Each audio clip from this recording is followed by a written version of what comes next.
Eccoci qua cari telespettatori, ben ritrovati qui con noi, come sempre supportati dallo SPCGL. Questa volta ci rivolgiamo alle tante persone che dovranno essere consapevoli e razionalizzare il fatto che anche per l'energia elettrica si entra nel mercato libero, e ci sono delle categorie, quelle dei vulnerabili. Adesso vi spiegheranno bene i nostri ospiti di chi si tratta, anche se noi ne abbiamo parlato più e più volte, però avremo particolare attenzione a costoro, e quelli che invece vulnerabili non sono.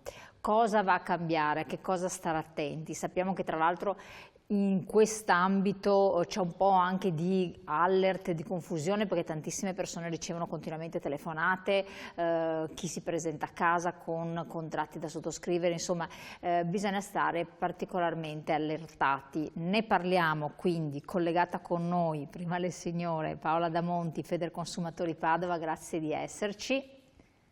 Buongiorno a tutti. Ben ritrovata. E Luciano Milan, segretario generale SPCGL di Rovigo, qui con noi in carne e ossa. Ben arrivato. Grazie, buongiorno a tutti i telespettatori. Allora, avete deciso di dedicare un appuntamento proprio per ricordare 1° luglio, data finalmente siamo arrivati, mercato anche dell'energia primaria, il gas, diventa mercato libero. Cosa volete comunicare ai pensionati, agli anziani, ma un po' tutti quanti? Beh, noi intanto vogliamo comunicare il fatto di stare molto attenti rispetto alle telefonate che arrivano e rispetto ai messaggi che vengono dati per la sottoscrizione di un eventuale contratto, dicendo che rispetto a questo tipo di messaggi assolutamente non darli per telefono, ma verificare sempre la tipologia eventualmente del contratto. A noi ci preoccupa questo aspetto perché nel momento in cui si è andati al mercato libero in questo modo e abbiamo visto quello che ha provocato la crisi energetica dovuta alla guerra russo-ucraina e quindi gli incrementi che ci sono stati, che ha spaventato in maniera molto forte la gente, si pensava che su questo terreno si cominciasse a porre dei rimedi in modo da evitare che ci fosse un gioco al rialzo per quanto riguarda le tariffe dell'energia, sia per quanto riguarda il gas che è entrato in vigore già a gennaio, sia per quanto riguarda l'energia elettrica. A fronte di questo, voglio dire, rispetto a queste situazioni dobbiamo anche dare un messaggio però di non drammaticità, nel senso di stare tranquilli, perché noi siamo a disposizione per dare qualsiasi tipo di informazione e per cercare di mettere nelle condizioni il pensionato, in particolare quello solo, di un aiuto di come poter agire, di come poter rivolgersi rispetto a queste posizioni ed evitare di cadere in situazioni di difficoltà. Quello che noi contestiamo è, primo, che rispetto a questo fino al 2022 c'era l'IVA al 5% e adesso l'hanno portata al 22%, quindi ci troviamo già un incremento di questa natura, oltre a quello che c'è stato precedentemente circa del 38% complessivo. Quindi ricordiamolo bene, perché questo è importante, perché può sfuggire. L'IVA è al 22%. Al 22%, sì. Quindi abbiamo già notato che comunque a parità magari di consumi dell'anno precedente gli importi sono maggiorati. È maggiorato proprio perché è intervenuto, quindi su questo in particolare per le persone anziane diventa un costo non di poco conto. Ancora di più, lo dicevo io fuori onda, ma perché è un dato di fatto. Adesso arriva il caldo, arriva l'estate, insomma abbiamo avuto tutto sommato né bene né male una primavera freschina.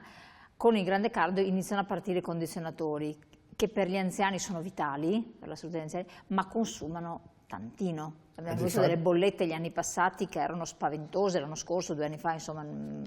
Difatti il problema è proprio questo, cioè nel senso che particolarmente per questo, visto anche poi che la media che noi abbiamo a livello sia Veneto, ma io parlo anche per esempio della mia provincia, siamo oltre il 27% di oltre 65 anni, abbiamo un continuo invecchiamento della popolazione, quindi rispetto a questo tipo di servizi, che il servizio dell'energia è indispensabile a tutti i livelli, voglio dire, dal gioco vorrei dire, alla sanità, alla casa, a tutte quelle che sono le azioni normali che un cittadino fa. E nel momento in cui, voglio dire, rispetto a questo tipo di situazione, è chiaro che in una fase come questa di cambiamenti climatici non aver fatto interventi seri rispetto al risparmio energetico, rispetto all'utilizzo, perché nella bolletta noi abbiamo anche le tasse di scopo. Le tasse di scopo intervengono e sono ancora quelle riferite che sono i costi fissi, che intervengono sulle scorie da sistemare per quanto riguarda il discorso del nucleare, e intervengono su una parte per avviare le iniziative per quanto riguarda il cambio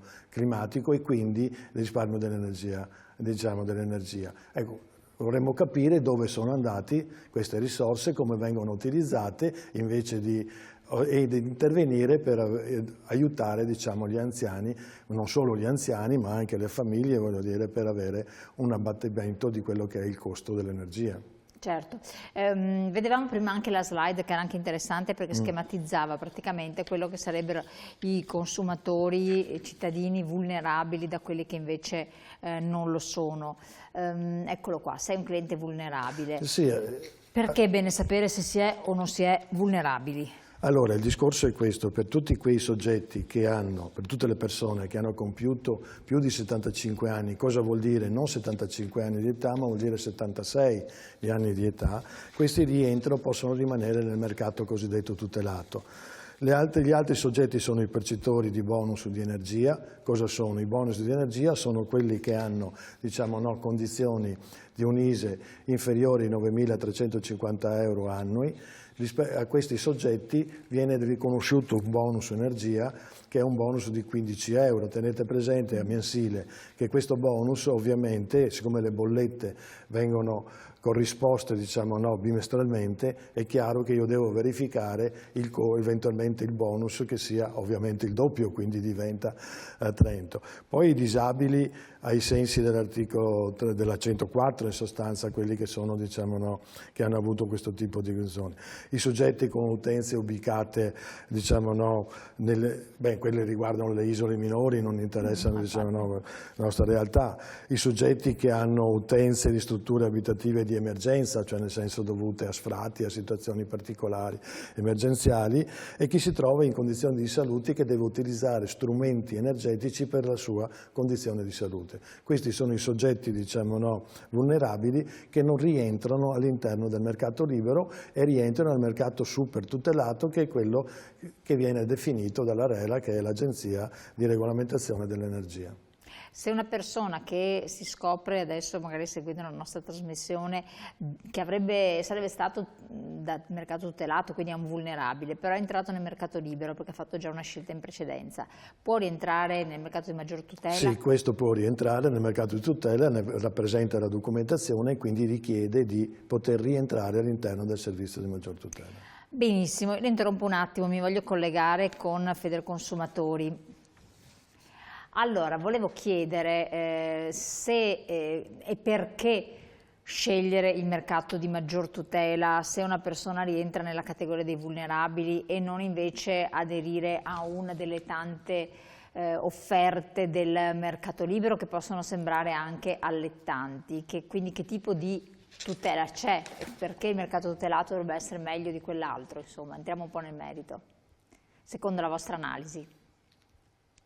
Allora, sicuramente il primo vantaggio del mercato tutelato è la sicurezza e la tranquillità. Noi spesso da parte delle persone anziane percepiamo un'insicurezza, appunto persone che non sanno da che parte girarsi, non sanno quale compagnia sia meglio dell'altra, ci chiamano dicendo sì, ma quindi io da chi devo andare, da chi mi conviene fare il contratto.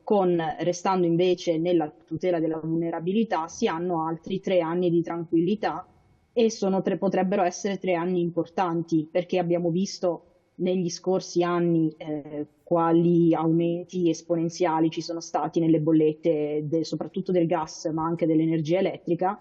Magari da qui al 2027 si stabilizzeranno un po' i prezzi e le persone potranno fare una scelta un po' più consapevole e magari anche con un occhio di riguardo al risparmio.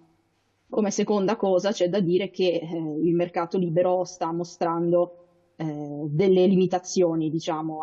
Ci sono stati forniti dei dati proprio anche dall'ARERA e in media allo stato attuale il mercato tutelato, che continua ad esistere per la luce, è appunto in media più conveniente rispetto alle offerte del mercato libero. Quindi il mercato libero, se usato con attenzione, tra virgolette, può portare a un risparmio, ma una persona magari anziana che non si è mai interessata o anche una persona che lavora, che dice io sono fuori dalla mattina alla sera, le bollette quando mi arrivano le pago, ma non ci vado neanche tanto.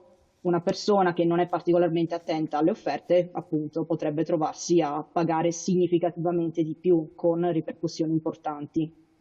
Certo, quindi diventa un qualcosa, però questo mercato libero a che cosa rischiamo di andare incontro, soprattutto per le persone che magari non hanno redditi elevati e stanno anche attenti a non incappare in situazioni poi di difficoltà, e che vie di uscita ci possono essere?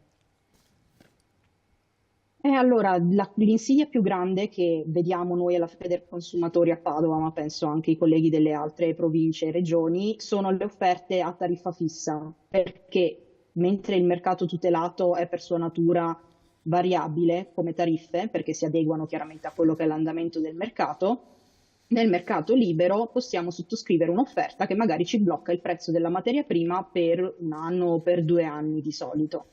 Attenzione però perché quando scade questo periodo di tempo l'offerta si rinnova e quando ci arriva la lettera, e a volte alcuni dicono di non averla ricevuta, quando ci arriva la lettera dal nostro fornitore che dice caro cliente, le tue condizioni economiche sono scadute, d'ora in poi le tue condizioni economiche nuove saranno queste, alcune persone o non sono in grado di decifrare quelli che saranno i nuovi prezzi o non capiscono che sono magari significativamente molto più alti di quello che pagavano prima. E questa è una situazione che ci capita spesso, persone che si vedono da un giorno all'altro bollette molto più alte senza che abbiano cambiato compagnia perché si sono rinnovate le condizioni economiche e non capiscono perché e hanno ricevuto volte bollette molto molto alte che mandano anche un po' in crisi, perché se non si riesce a pagarla tutta ad un colpo bisogna rateizzarla, ma a volte quando arriva la bolletta alta è già un po' tardi perché ci vuole tempo per cambiare offerta o per cambiare fornitore, quindi sicuramente ne arriverà almeno un'altra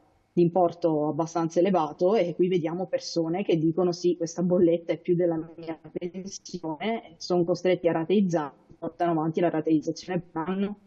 Certo, segretario, qua abbiamo anche una slide. Se sei un cliente non vulnerabile, vediamo di schematizzare. Da luglio 2024 la fornitura passa automaticamente, senza alcuna interruzione, vero? Eccolo qua.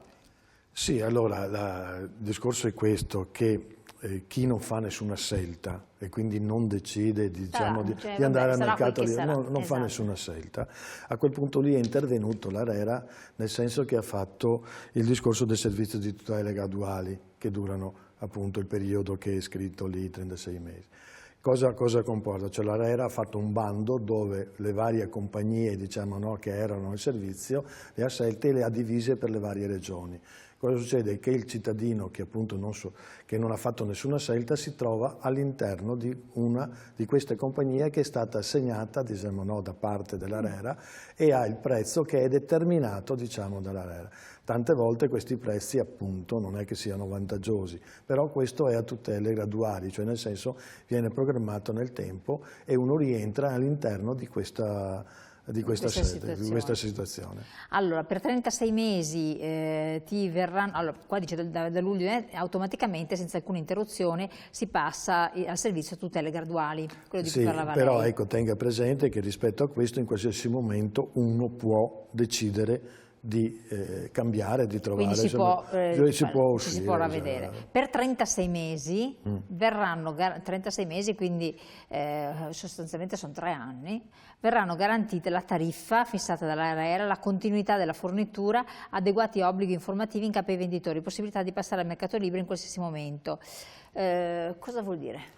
Cioè vuol dire che praticamente verrà definito automaticamente la tariffa, che è determinata dall'ARERA, non verrà ovviamente staccato l'energia perché non possono staccarla e rispetto a questo verrà applicata una tariffa commerciale.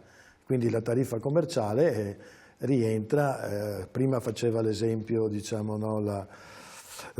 per quanto riguarda Federconsumatori rispetto al discorso della tariffa fissa o tariffa variabile. È evidente che la tariffa variabile di solito quando uno gliela propongono gli danno un costo nella prima istanza inferiore rispetto a quella che è la tariffa fissa, perché gli dicono guarda la tariffa variabile, però la tariffa essendo variabile è evidente che poi può nel giro di 3, 4, 5 mesi aumentare in maniera esponenziale. Quindi giustamente diceva poc'anzi che era giusto la tariffa fissa, però su quella stare attenti a vedere anche che tipo di tariffa fissa, perché ci sono delle quote fisse che ci sono, il trasporto e quello che dicevo prima degli oneri di sistema, che sono oneri fissi, e poi si applica la tariffa.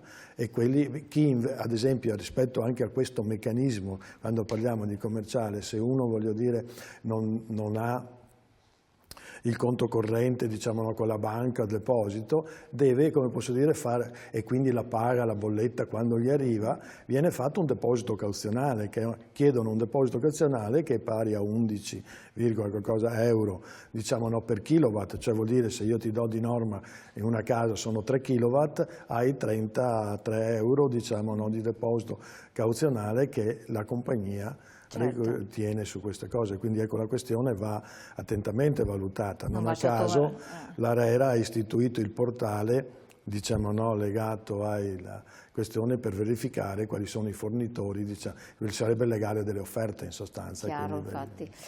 Dopo 36 mesi, se non avevi fatto alcuna scelta, resterai con il tuo fornitore, con l'offerta di mercato libero più favorevole. Quindi attenzione, c'è questa offerta di mercato libero. L'ho detto, l'offerta commerciale. Esatto, l'offerta commerciale. Quindi perfetto. Allora, torniamo su questi temi, tanto con Federconsumatori quanto naturalmente qui con lo CGIL. Abbiamo un brevissimo break pubblicitario, restate con noi sul 19, tra poco.